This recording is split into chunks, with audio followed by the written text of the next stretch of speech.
Freitagsabends steckt er sich 100 Mark und ne Zahnbürste ein.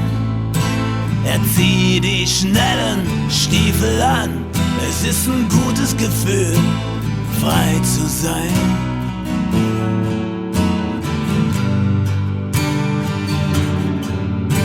Bis Montagmorgen rennt er rum.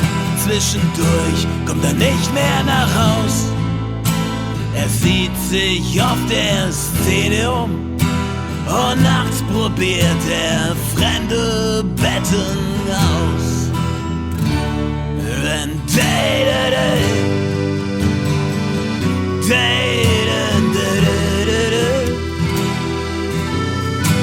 und nachts probiert er fremde Betten aus.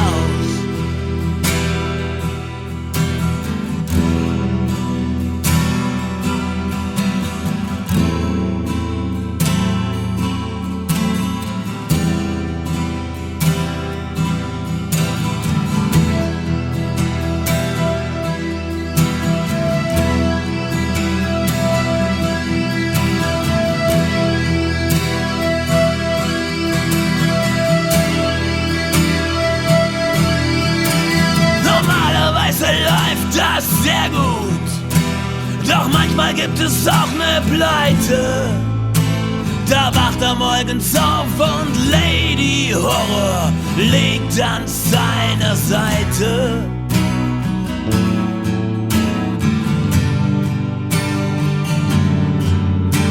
Ihr Make-up ist verschmiert, die Sonne knallt ihr brutal ins Gesicht.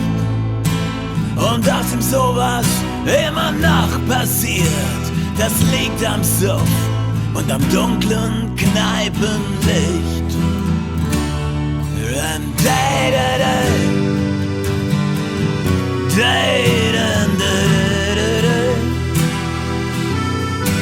Das liegt am Suff und am dunklen Kneipenlicht.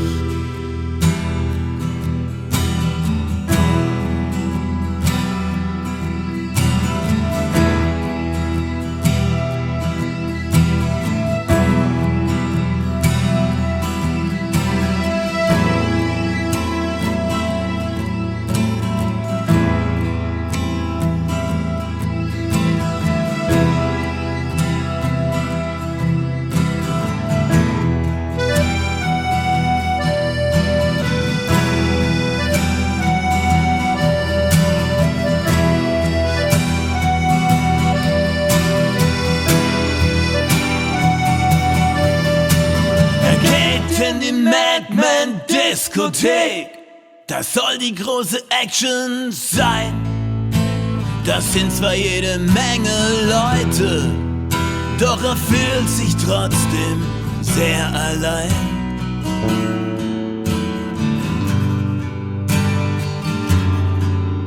Die Musik ist laut und die Leute sind stumm.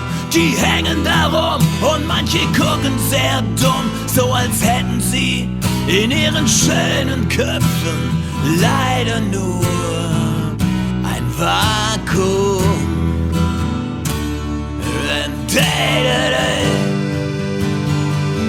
Day